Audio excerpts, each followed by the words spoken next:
전 프랑스의 사회 신분 구조를 봐야 됩니다. 자, 신분은 크게 세 가지 신분으로 되어 있었는데요. 특권 신분과 비특권 신분이 있었습니다.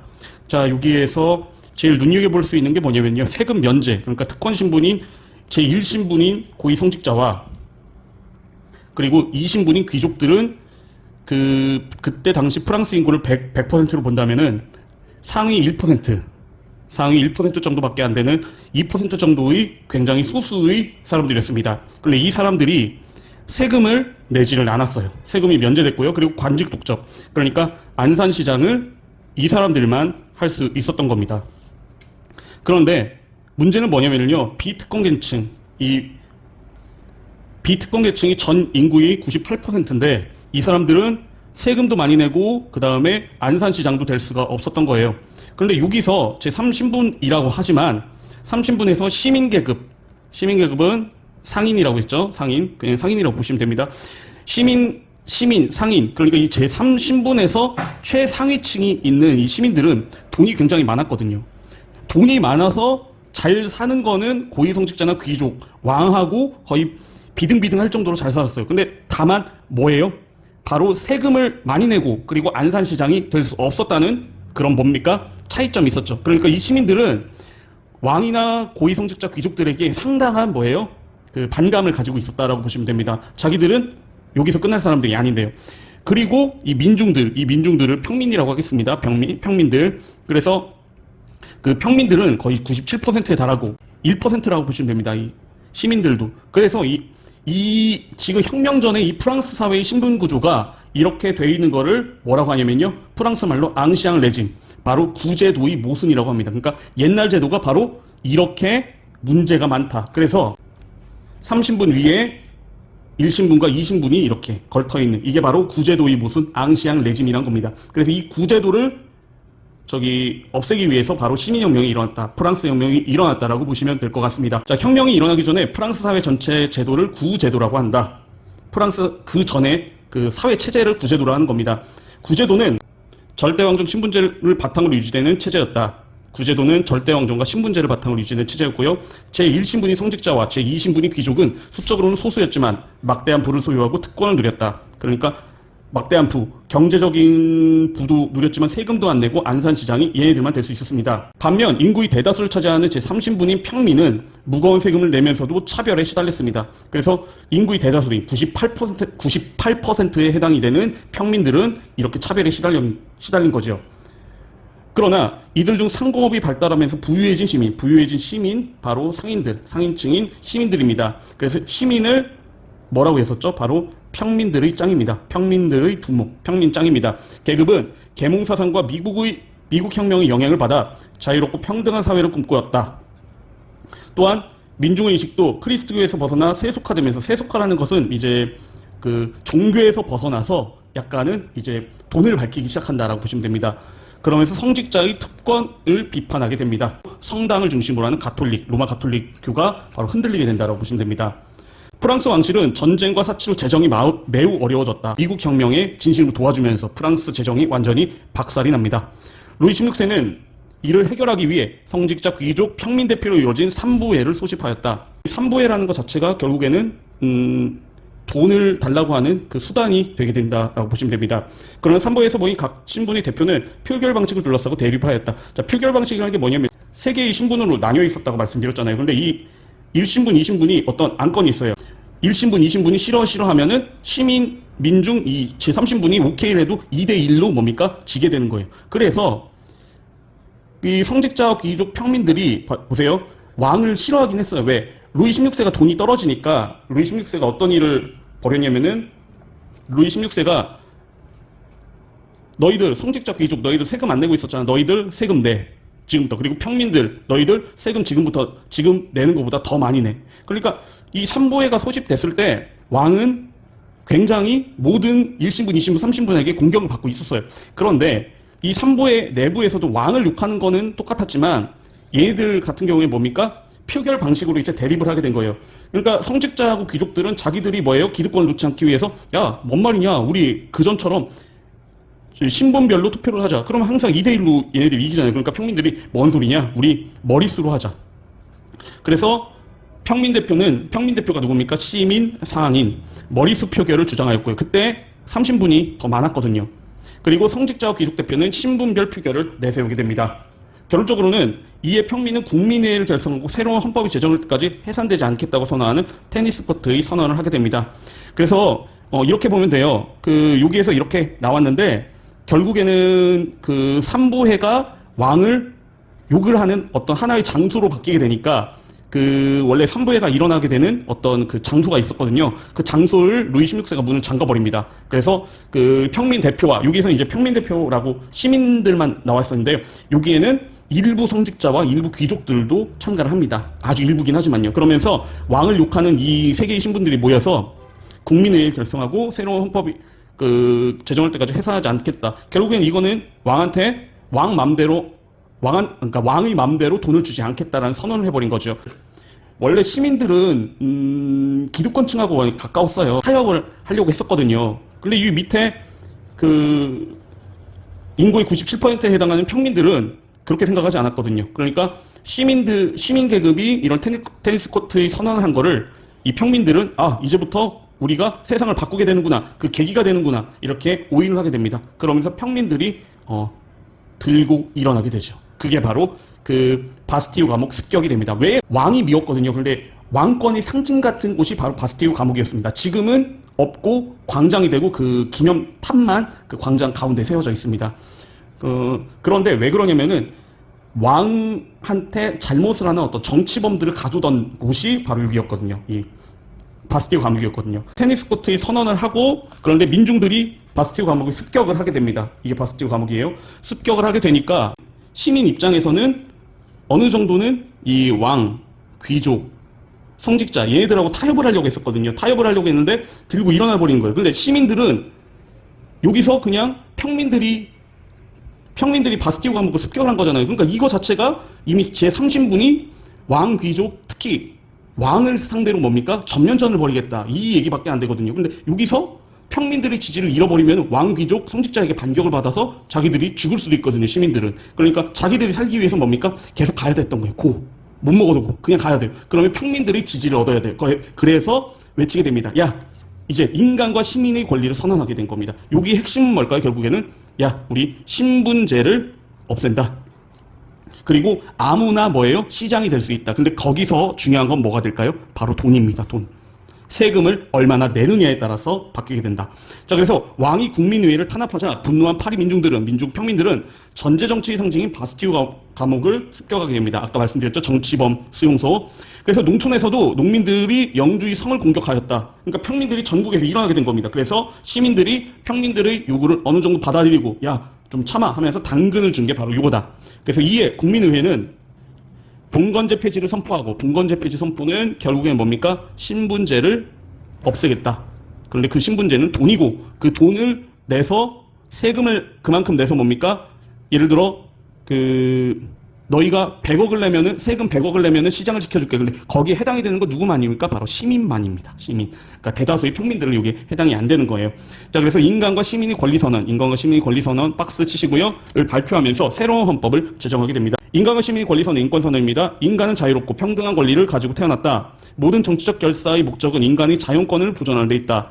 자연권은 태어나면서부터 평등하다는 겁니다. 그런 것은 자유, 그 다음 재산권, 안전, 그리고 압제에 대한 저항이다. 이거 압제에 대한 저항은 바로 혁명이 가능하고 안전해야 되고, 그리고 재산권, 이게 가장 핵심 포인트였습니다. 결국에 돈은 뭡니까? 돈은 국가에서도 내 돈은 절대 돈 터치. 그래서 바로 이 재산권이 제일 핵심이었던 거예요. 이거를 지키고 싶어 했던 거고, 시민들은. 모든 주권의 원천은 본질적으로 국민에게 있다. 이렇게 나와 있습니다. 자, 그러면은 이제 국민의회가 모이긴 했는데 중요한 건 뭐예요? 법이 만들어져야죠. 그쵸? 그래서 국민의회가 입법의회로 바뀌게 됩니다. 입법. 그래서 새로운 헌법이 제정됨에 따라서 입법의회. 헌법이 만들어지기 위해서 바로 의회가 구성이 됩니다. 그래서 국민의회가 법이 만들어져야 되잖아요, 일단. 그쵸? 그래서 법이 만들어지는 게 중요하니까 입법의회로 바뀌었다는 거 기억하시고요. 한편 프랑스 혁명에서 놀란 오스트리아와 프로이센이 프랑스를 위협하자 입법회는 선전포고를 하고 혁명전쟁에 돌입을 하게 됩니다. 혁명전쟁. 그러니까 여기서 이렇게 막아가지고 이제 평민들이 어느 정도는 조금 수그러들었는데 오스트리아하고 프로이센이 전쟁을 들어오는 거예요. 오스트리아는 왜 참전을 했느냐? 그 당시 루이 16세의 부인이었던 마리 앙투아네트, 지금 그림으로 나오죠. 마리 앙투아네트가 오스트리아, 그러니까 오스트리아 출신이에요. 그러니까 이 마리 앙투아네트의 엄마가 오스트리아의 뭡니까? 여왕이었던 거예요. 그러니까 오스트리아 여왕인데 자기 딸이 죽게 되니까 어떻게 돼요? 죽을 뻔하니까 이제 군대를 보낸 거고, 그리고 프로이센도 여기랑 혈통으로 엮여 있습니다. 그래서 프로이센도 같이 군대를 보낸 거다라고 보시면 됩니다. 그래서 혁명 정쟁이 들어서니까 이제 평민들은 인권과 시민의 권리 선언을 해가지고 이제 좀 잦아들었다가 혁명 전쟁이 일어나게 되니까 이제 더 분노하게 된 겁니다. 이들이 볼 때는 어땠을까요? 왕이 그다음 특권 계층이 귀족과 성직자들이 나라를 팔아먹는다라고 생각을 했던 겁니다. 혁명 전쟁이 벌어지면서 경제가 굉장히 안 좋았고요. 그래서 혁명 전쟁과 식량 부족 등으로 생활이 어려워지자 파리 민중들은 왕궁을 습격합니다. 왕궁 습격. 이게 바로 티를리궁 습격이 됩니다. 티를리궁을 습격하게 되고요. 그러면서 왕권이 정지되고 당연하겠죠. 그러면서 누구를 처형을 하게 될까요? 바로 티를리궁을 습격을 하면서 루이 16세를 처형을 합니다. 루이 16세를 처형을 하면서 마리 앙투아네트도 죽이게 되고요. 그러니까 이때는 유럽 왕정들은 다 사촌들이에요. 그러니까 거의 같은 혈통끼리 이렇게 자기들끼리 리그를 형성해가지고 결혼하거든요. 그러니까 루이 16세가 죽었다는 거는 자기 형제, 자기 친척이 죽은 거예요. 그러니까 그 친척 국가들이 모든 절대 왕정 국가들과 바로 프랑스가 전쟁을 하게 된 거다라고 보시면 됩니다. 그러면서 왕권이 정지되고 그 다음에 국민공회가 형성이 되고요. 국민공회. 그래서 국민의 입법회의 국민공회. 그래서 요 공자는 뭐다? 공포정치다라고 보시면 됩니다. 그래서 왕정이 없어지면은 바로 민주주의가 안정적으로 이루어지는 게 아니라 이런 왕이 없어지고 나서 그 혼란 상황에 누가 등장하게 되냐면은 필연적으로 독재자가 등장하게 됩니다. 공화정이 선포가 됐고, 자, 여기 공화정 박스 치시고요. 공화정은 왕이 없는 거. 자, 그리고 국민공회는 로베스피에르를 비롯한 자코뱅 파이 주도로 국왕을 반역죄로 처형하고 혁명에 반대하는 사람들을 탄압하는 공포 정치를 시행하였다. 그래서 이때 사람들을 많이 죽이기 위해서 단두대가 기요틴이라고 하죠. 기요틴이라고 하는 단두대가 발명이 됩니다. 국민공회 로베스피에르, 여기 나오죠. 로베스피에르, 이 사람이 바로 독재자라고 보시면 됩니다. 독재자 로베스피에르. 그러니까 영국은 독재자가 크로멜, 프랑스는 로베스피에르. 자, 근데 공포정치가 계속되자 사람들이 불만은 고조가 되고요. 그리고 전쟁은 계속 지고 있었거든요. 그래서 로베스피에르를 비롯한 자코뱅, 여기서 자코뱅파라고 하는 건요, 바로 급진파라고 보시면 됩니다. 급진파. 이 자코뱅 사람들이 로베스피에르를 중심으로 한 이 자코뱅파가 사람들을 굉장히 많이 죽여요. 그러니까 프랑스 국민들이 이제 피곤해지게 된 겁니다. 그래서 자코뱅파를 탄압하고 처형되게 됩니다. 이게 이 로베스피에르를 중심으로 하는 자코뱅파, 이 급진파를 탄핵한 게 바로 테르미도르라는 사람이거든요. 그래서 여기를 자코뱅파가 탄핵당하고 로베스피에르가 죽게 되는 것을, 여기 로베스피에르의 체포 있죠. 로베스피에르의 체포. 이게 바로, 이 화면이 바로 테르미도르의 반동이라고 합니다. 테르미도르의 반동. 그리고서 총재정부가 수립이 됩니다. 근데 여기에서 총재정부는 선생님이 어떻게 설명했죠? 비실비실, 약한 놈입니다. 그래서 총재정부는 굉장히 허약한 약한 정부였다라고 보시면 될 것 같습니다. 그러나 총재정부 역시 무능하여 많은 국민들이 실망하고, 이때 나폴레옹이 쿠데타를 일으켜 이거를 브리메르 정변이라고 하고요. 자, 여기 나오죠. 나폴레옹이 쿠데타를 일으키고요. 총재정부가 역시 무능하여 많은 국민들이 실망을 하고, 이때 나폴레옹이 쿠데타를 일으켜 브리메르 정변이라고 합니다. 정권을 장악하고 통령 정부를 수립하게 됩니다. 일단 왕이 없는 정부니까 자기가 이제 내가 통령이 되겠다. 그리고 1802년에 본인이 종신 통령이 됩니다. 나 영원히 죽을 때까지 통령이 될 거야.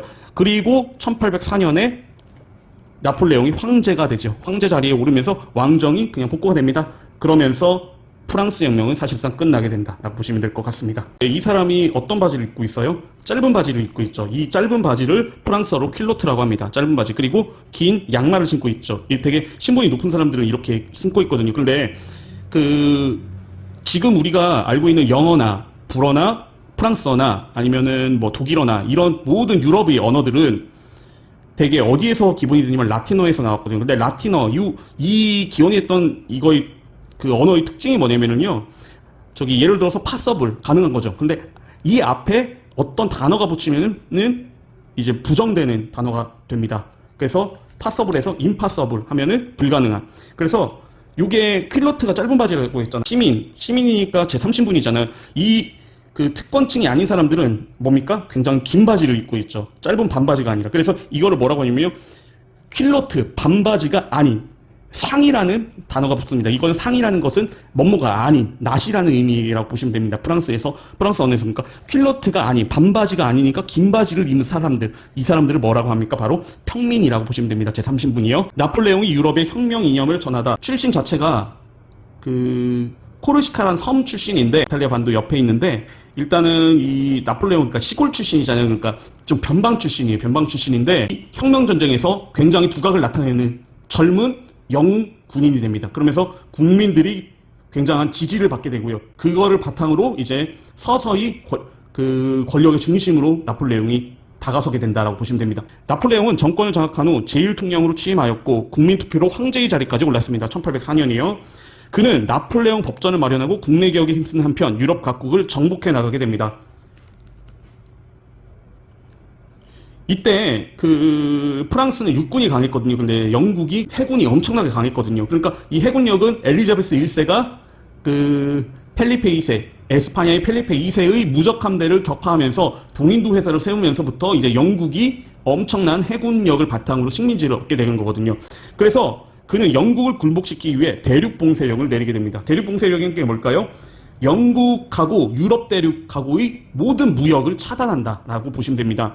이를 어긴 러시아를 응징하기 위해 대규모 러시아 원정을 감행합니다. 그런데 이게 이 대륙봉쇄령이 말만 그랬던 게요. 그 당시에 영국에서 영국이 공업이 발달돼서 만드는 물건이 되게 많았거든요. 이 대륙봉쇄령이 말이 안 됐던 거예요. 특히 경제가 굉장히 어려웠던 러시아 같은 경우에는 죽으라는 거였어요. 그러니까 러시아에서는 이 대륙봉쇄령을 무시하고 계속 누구하고 영국하고 교류를 하니까 이제 이때 굉장한 대군을 거느리고 나폴레옹이 이제 러시아 원정을 가게 됩니다. 그런데 러시아 원정은 실패로 돌아갔고 왜 실패로 돌아가냐면 러시아 영토가 싸움은 계속 이겼어요. 그런데 러시아가 그때 초토화 작전이라고 해서 무조건 후퇴를 하면서 자기들이 가지고 있는 건 다 불살라 버립니다. 그러니까 식량이 없었던 거예요. 보급로가. 그러면서 그 러시아의 무서운 동장군 겨울이 오게 됩니다. 그러면서 나폴레옹을 패하게 되죠. 그러나 러시아 원정은 실패로 돌아갔고 유럽 각국이 프랑스에 대한 공세를 강화하면서 결국 나폴레옹은 몰락하게 됩니다. 나폴레옹 전쟁은 유럽 전 지역의 자유평등 우회라는 프랑스 혁명의 자유주의 이념이 확산되었습니다. 왕정 국가로 계속 이어오고 있잖아요. 그러니까 사실상 유럽 대륙에서 왕을 죽이고 왕이 없는 공화 정치를 최초로 실현하고 지금까지 유지해온 게 바로 프랑스입니다. 그러니까 프랑스에서는 뭐예요? 왕, 귀족, 성직자 이런 구제도, 앙시앙 레짐이라고 하는 이 신분제를 없앴던 거예요. 그러니까 신분제를 없애고 모두 다 뭐예요? 우리는 다 자유가 있다. 그런 자유주의를 최초로 실행한 나라니까 이런 자유주의가 뭐예요? 나폴레옹이 전쟁을 하면서 어떤 그 영토를 정복하게 되면서 이런 자유주의 이념이 바로 이 나폴레옹의 군사적 정복을 하면서 이게 바로 유럽 전 지역으로 퍼져나갔다라고 보시면 됩니다. 나폴레옹이 그 당시에 영국과 러시아 빼놓고 다 먹고 있었거든요. 유럽 대륙을. 그러니까 그렇게 보시면 되고요. 이와 동시에 프랑스 지배에 저항하는 과정에서 유럽 각국에서 민족주의가 성장을 하면서 국민국가 체제가 형성이 됩니다. 이탈리아하고 그리고 독일 같은 경우에는 지금도 지방 내에서 이게 분열된 게 굉장히 많아요. 지방 자체가. 왜냐면 그 지방 자체가 하나의 국가였거든, 도시 국가들. 근데 거기가 하나의 국가로 뭉치게 되는 게 이 프랑스 나폴레옹이 그 지역을 점령하면서 이 민족주의에 관련돼서 그리고 우리는 하나의 민족이고 하나의 국민 국가를 형성해야 된다는 이런 생각이 굉장히 퍼지게 된다라고 보시면 될 것 같습니다.